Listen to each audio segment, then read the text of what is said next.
Halo beauty people, selamat datang kembali di channel YouTube Dr. Kulit Firda. Seperti apa yang saya janjikan dalam episode sebelumnya, di episode kali ini saya khusus membahas tentang all about HIV/AIDS ya. Jadi apa dan bagaimana HIV/AIDS itu? Mengapa? Karena tanggal 1 Desember kemarin sebagai Hari AIDS Sedunia dan sebagai bentuk solidaritas dan kampanye menuju akhir AIDS 2030. Yuk, simak terus ya.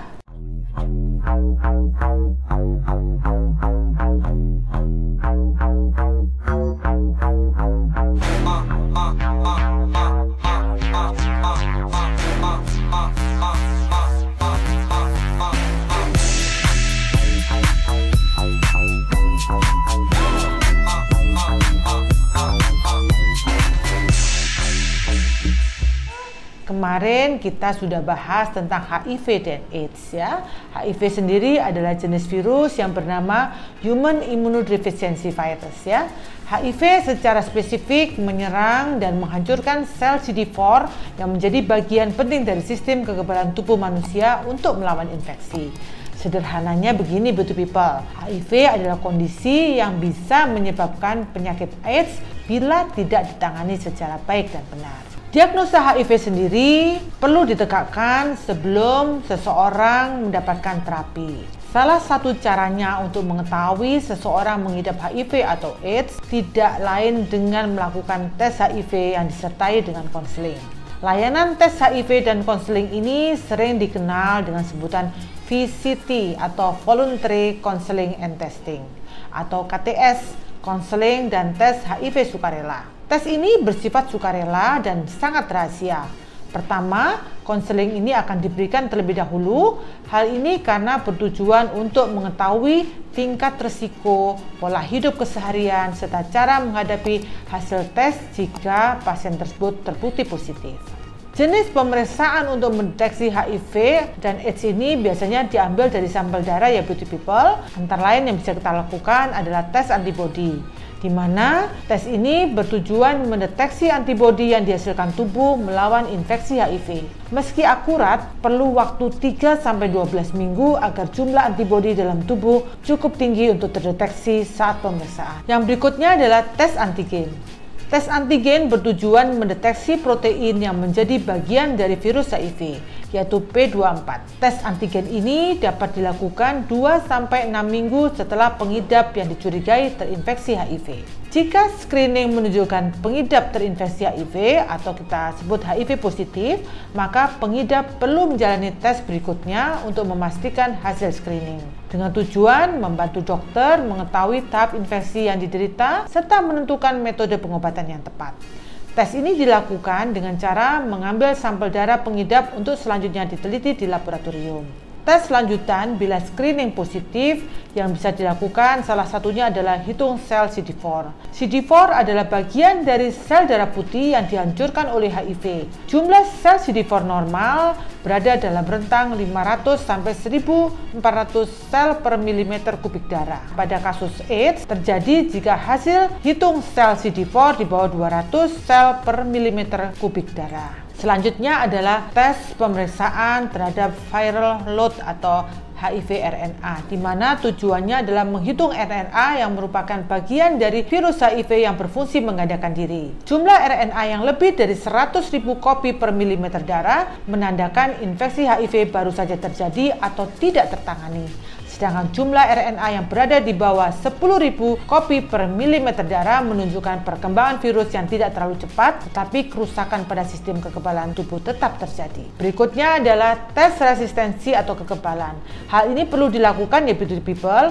Mengapa? Karena untuk menentukan obat anti HIV jenis apa yang tepat bagi pengidap. Karena pada beberapa pengidap memiliki resistensi terhadap obat-obat tertentu. Bila ternyata hasil tesnya negatif, artinya di dalam tubuh tidak memiliki antibodi terhadap HIV. Jika hasil tes negatif tetapi konseling menyimpulkan bahwa yang bersangkutan memiliki faktor risiko cukup besar, maka tes HIV akan diulang 1-3 bulan setelah tes pertama dilakukan. Nah, beda bila hasil tesnya positif. Jika hasil tes Anda positif atau reaktif, tandanya adalah Anda memiliki antibodi HIV dan memiliki infeksi penyakit tersebut. Meski positif HIV, namun belum berarti Anda memiliki AIDS ya beauty people. Tidak ada yang tahu kapan seseorang akan berubah dari HIV menjadi AIDS. Jadi semua tergantung dari masing-masing individu. Bagaimana sekarang cara mengobati HIV AIDS? HIV AIDS tidak bisa disembuhkan ya beauty people karena tidak ada obatnya. Namun gejala penyakit bisa dikendalikan dan sistem imun bisa ditingkatkan dengan pemberian terapi antiretroviral atau ARV. Obat ARV tidak dapat menyembuhkan, tetapi bisa membantu orang dengan HIV hidup lebih lama dan lebih sehat. Selain itu, ARV juga membantu mengurangi risiko penularan HIV. Jadi, pada prinsipnya, tujuan utama obat ARV adalah mencegah dan mengurangi jumlah virus HIV dalam tubuh dan menghambat virus dalam memperbanyak diri. Dengan begitu, beauty people, jumlah virusnya di dalam tubuh tidak terus bertambah. Dan konsekuensinya, seseorang untuk berubah menjadi AIDS juga semakin rendah. Berkurangnya virus HIV memberi kesempatan bagi sistem kekebalan tubuh untuk bisa pulih dan cukup kuat untuk melawan infeksi dan kanker. Selain itu, ketika jumlah virusnya rendah dan tidak terdeteksi, kemungkinan untuk menularkan infeksi HIV kepada orang lain otomatis akan berkurang. Pengobatan sendiri beauty people dimulai setelah virus mulai melemahkan sistem kekebalan tubuh pengidap.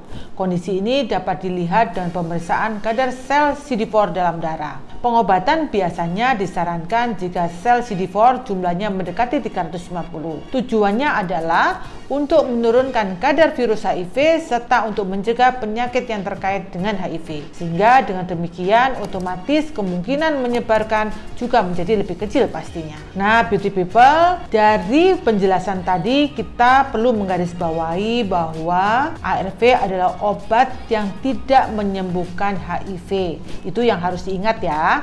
Dan obat ARV tidak bekerja dengan cara membunuh virus secara aktif.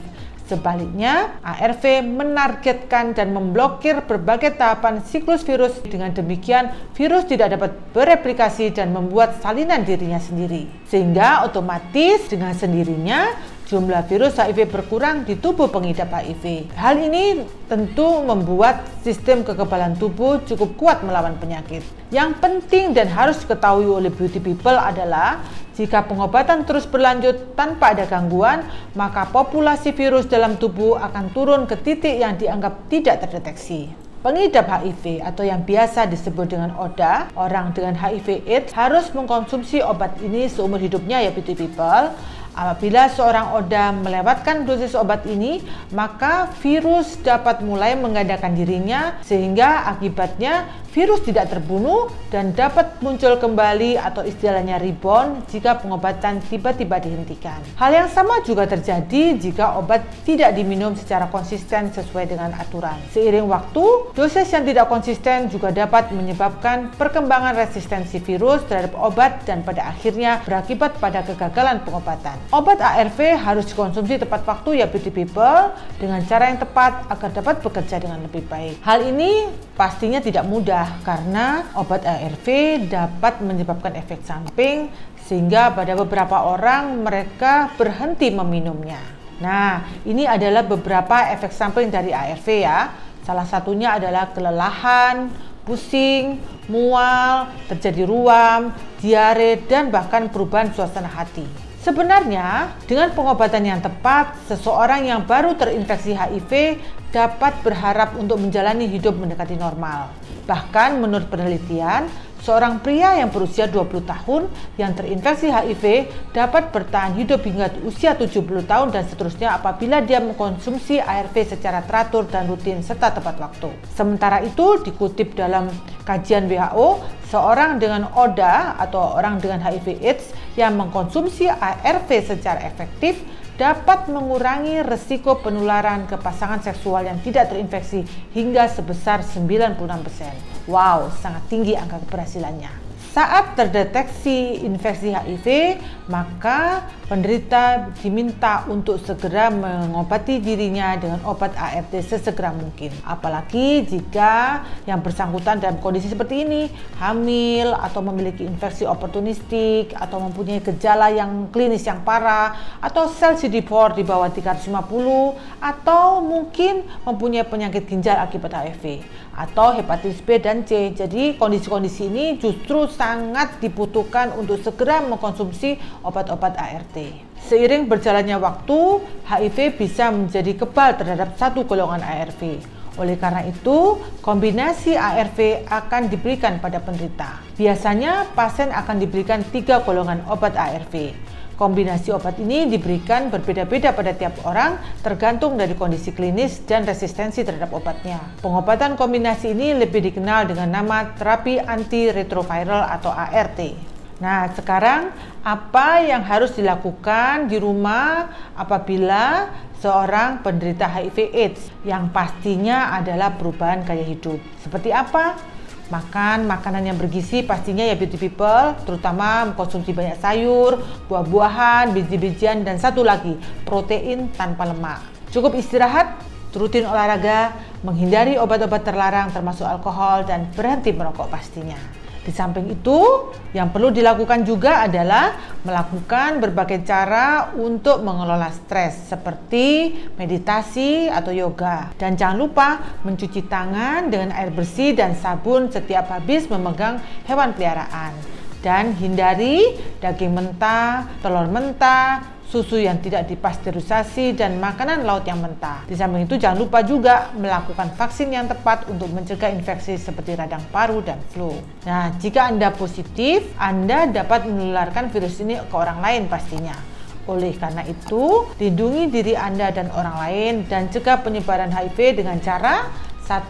Misalnya menggunakan kondom saat hubungan seksual, kemudian tidak berbagi jarum atau peralatan obat yang berisiko dengan orang lain. Dan jika Anda memiliki HIV pada saat hamil, maka berkonsultasilah dengan dokter yang memiliki pengalaman tentang pengobatan infeksi HIV. Tanpa pengobatan, sekitar 25 dari 100 bayi yang lahir dari ibu dengan HIV juga akan terinfeksi. Namun, ibu hamil dapat secara langsung mengurangi risiko penularan kepada calon anaknya dengan rutin menggunakan obat-obatan HIV/AIDS serta melahirkan lewat operasi sesar dan tidak menyusui ASI secara eksklusif. Sekarang pertanyaannya nih, kapan ya sebaiknya saya periksa ke dokter? Jadi, jika Anda menunjukkan 1 atau lebih gejala HIV/AIDS seperti yang telah disebutkan di atas, maka segeralah kalian periksa ke dokter. Karena apa? Karena kondisi tubuh masing-masing setiap orang berbeda. Setiap orang mungkin menunjukkan tanda-tanda yang berbeda. Namun, meski tidak merasa atau menunjukkan gejala apapun, Anda masih dapat menularkan virus HIV ke orang lain. Nah, key point-nya nih, jadi beauty people, jika kamu mengalami gejala seperti HIV/AIDS, segera konsultasikan ke dokter yang terdekat di kota kalian. Jangan sembarang mengobatinya ya, karena penanganan yang terlambat atau tidak tepat akan mempercepat proses HIV menjadi AIDS. Terima kasih beauty people sudah menonton video kali ini. Mari kita bersama melawan COVID-19 dengan pakai masker, self distancing, cuci tangan, dan jaga kesehatan. Jangan lupa beauty people ya untuk follow, subscribe, komen, dan like serta share video ini ke teman-teman kalian. Stay beauty and healthy with Dr. Kulit Firda.